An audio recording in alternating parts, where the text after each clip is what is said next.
So hello and welcome to this webinar on accessing data from the PDBe programmatically. This is part of our EMBL-EBI programmatic access webinar series, and we'd encourage you to check out the earlier access webinar series before this, particularly the introductory webinar. This gives you a basic of programmatic access. So I'm David Armstrong. I'm one of the annotation staff at the PDBe. With me is my colleague John Beresford, and he'll be on the chat box. So if you want to ask any questions during the webinar, he'll be on hand to answer those. We also have a contact email address here and some of our social media accounts if you want to follow us on there. So to summarize what I'm going to be talking about in this webinar, first of all, I'll give you an introduction to the kind of data you can access at the PDBe. I'll then talk about our specific API, our RESTful API at PDBe. I'll then move on to talking about how you can find additional annotation, additional to the structural information, programmatically using the API. I'll then talk specifically about searching the PDBe using our programmatical access. And finally, I'll give you a simple example script that illustrates how you can actually write this in programmatically. So to begin, I'll give you an introduction to the resources that are available through the PDBe. So the PDBe is part of the Worldwide Protein Data Bank, and this includes the other regional data centers for the WWPDB, the RCSB PDB in the US, and PDBJ in Japan. BMRB is also a member of the WWPDB, but doesn't archive PDB data. So the annotation of this data is done geographically at each one of the sites. However, all of this goes into a single archive, and you can access this PDB data from any of the websites using our specific tools. And today I'll talk to you about what PDBe can offer you via our REST API. So the PDB archive itself is an archive of experimentally determined structures. So this is determined from three main methods, so X-ray crystallography, NMR, and electron microscopy. The other thing to bear in mind is that it's not just proteins in the protein data bank anymore. We also have nucleic acids, DNA and RNA, and complexes of both proteins and nucleic acids. So it's important to bear this in mind when accessing the data programmatically, that there are distinct types of molecules there. The PDB has grown into being a very large database over the years. So we now have over 100,000 structures, which means it makes it very easy to search programmatically, and there's a lot of information there, so it's worth accessing it in this way. Although there are about 130,000 structures, actually there's only around 40,000 unique macromolecules. So again, this is something to bear in mind, this redundancy when you're searching the archive, that there are a lot of hits for individual molecules. We are part of EMBL-EBI, and therefore we're surrounded by lots of other biological resources. We try our best to work with these to add even more functional annotation to our data. And I'll tell you a bit more about this later in the webinar. So let me introduce our API at PDBe. This is a RESTful API, and it allows access to all the data in the PDB and all the extra functional annotation that we add from our links to other databases. The important thing to remember about this is actually our API powers our search and our web pages.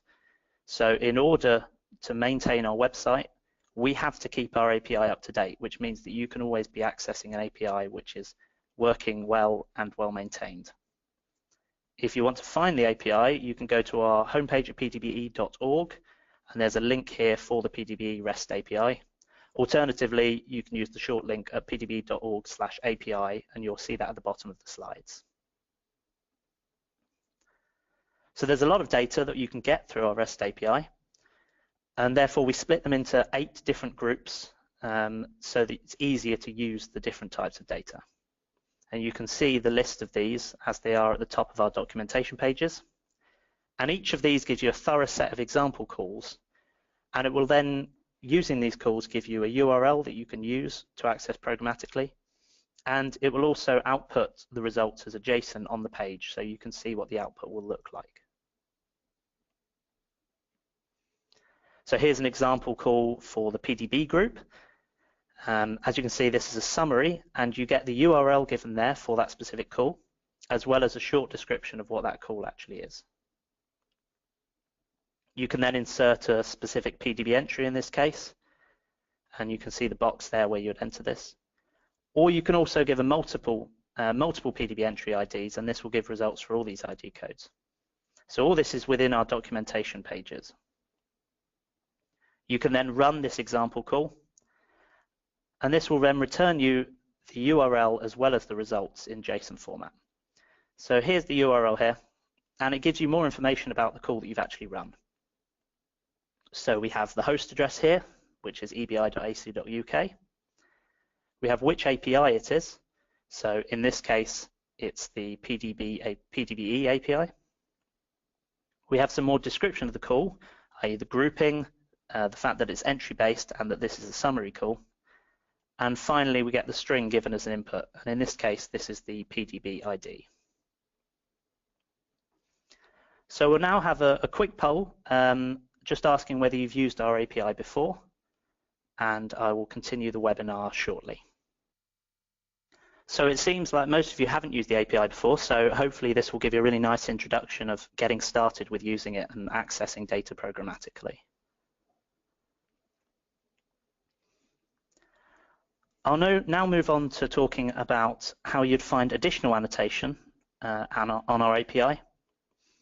So in addition to the coordinate data that we obviously have in the PDB archive, we also include links to other databases, and this gives us a broader reach of different functional annotation for each structure. So to do this, we use the SIFT service, which it brings together data from a number of different resources, and this is based on the sequence information and the links to UniProt. And we populate this info on our website using the API data. So here's an example call for finding UniProt mappings for a specific PDB entry. So if you give a PDB ID, you will then be returned the results and the URL here. And you can see the URL again gives you a description of the API call you've just used. For instance, this is a mappings call and for UniProt ID. So the results are again given as JSON format. You have a PDB ID as your top level. You have the type of mapping, and in this case it's a UniProt mapping. The mapping ID, which is the UniProt ID.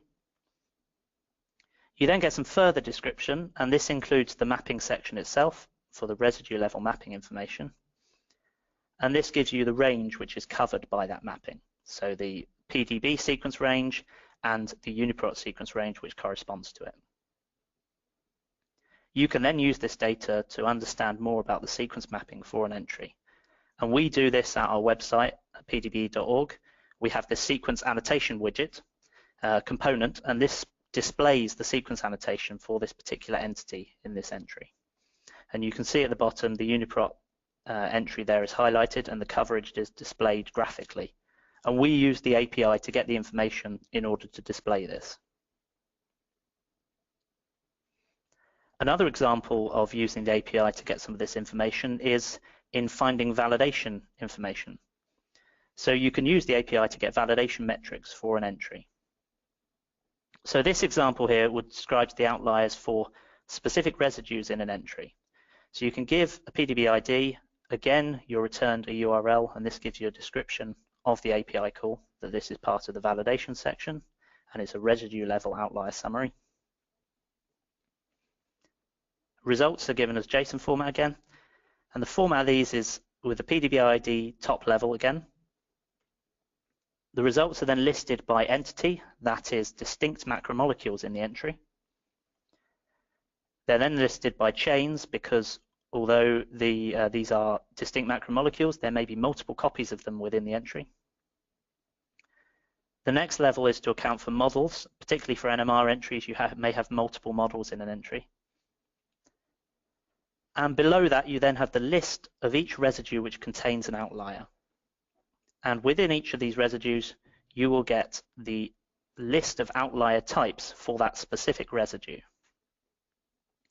So again, we use this information on our website. And Lightmole is one of our components, and we power this using the PDBe REST API. So this is our structure viewer at PDBe, and we're able to show validation as a colored metric on the structure. And you can see on the right how this is done actually based on the API. So for green residues, colored green in Lightmole, it means they don't have any outliers.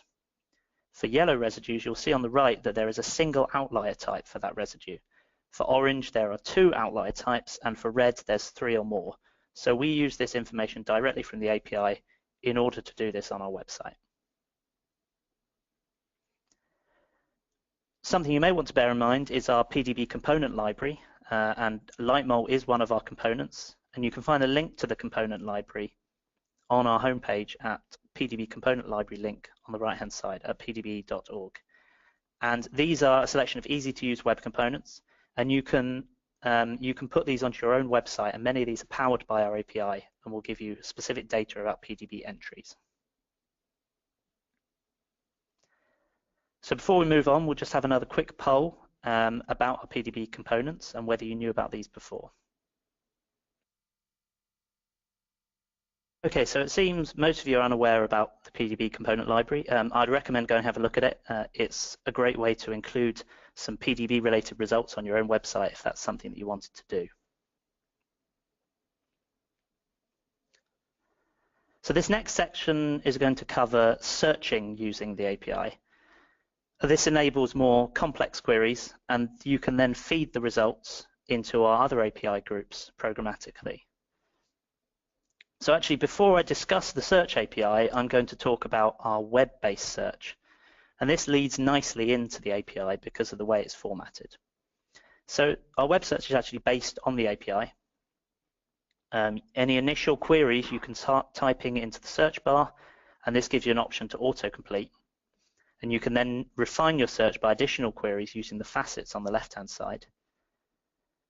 And then the URL for this particular search includes these queries, and these directly correspond to the API calls. So I'll go through an example of how this works. So for this specific example, it's for a molecule named dihydrofolate reductase. So these are the research results for that specific molecule name. And you can see at the bottom of the page, I've given the URL for this specific search result, and the query is included in your search URL in the same format that it would be in the API. You can also narrow your search down by additional facets. For instance, by species name, you might want to include Homo sapiens as a species name in your search. And again, if you look at the bottom of the page, you'll see that there is a URL that includes both of these queries, and these directly relate to the API queries.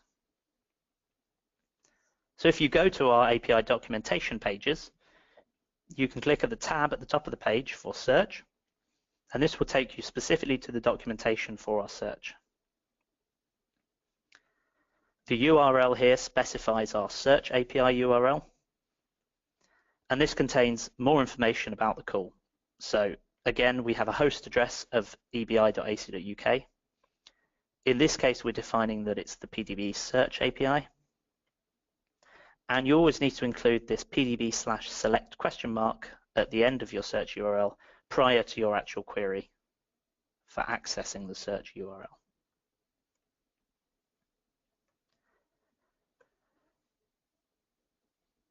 So we have a list of search queries in our documentation, and you can look through these to help you find your search, or you can use the original web search as a starting point.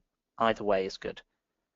For instance, if you want to search for a particular PDB ID, you can use the query here for PDB_ID, or for deposition year, you could use this example.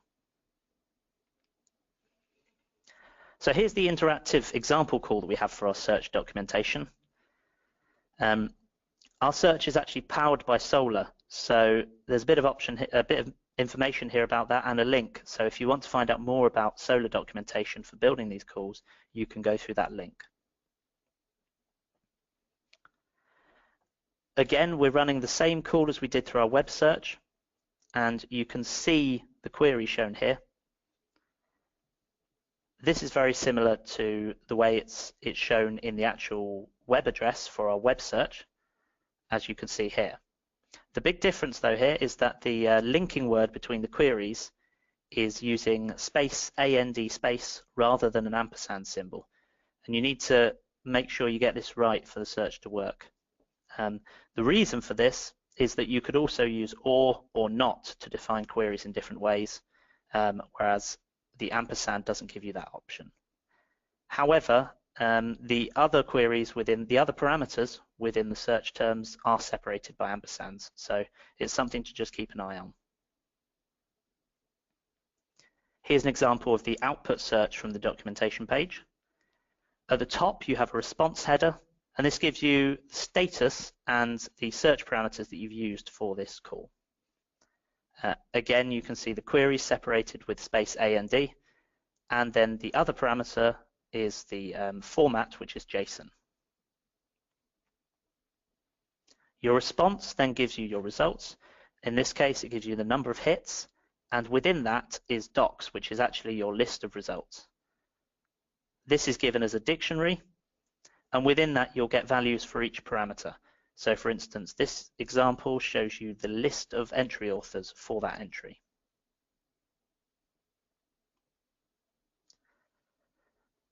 Just want to show you how you might want to write a basic search script using the API. This script is by Python.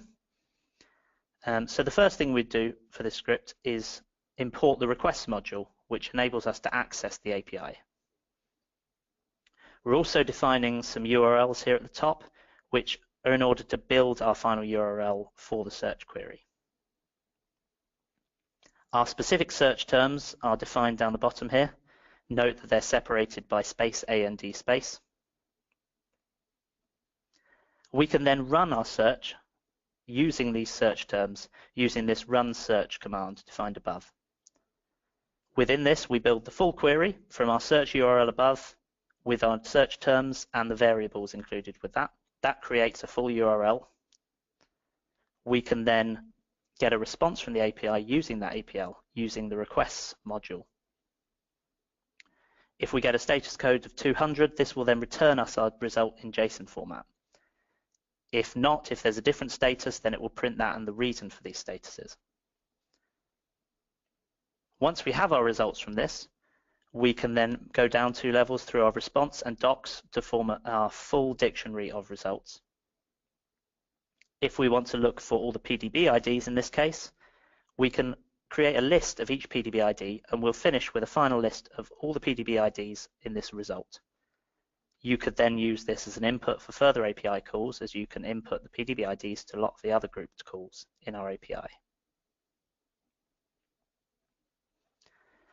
So, in conclusion, there is a large amount of PDB data available, and accessing it programmatically is a great way to access it. We also include further data from other services at the PDBe, and this increases the amount of data you can get from a single entry. If you're not sure where to start with building your access, you might want to use our API documentation. This makes building the calls much simpler. It's also worth looking at the web search URLs, as these translate really nicely into the API search. And finally, it's very important that our website itself is powered by our API, so you can rely on our API being up to date and reliable. So I'd like to thank you for watching this EBI webinar. If you have any questions, please use the chat box and we'll return very shortly for the answers to those questions.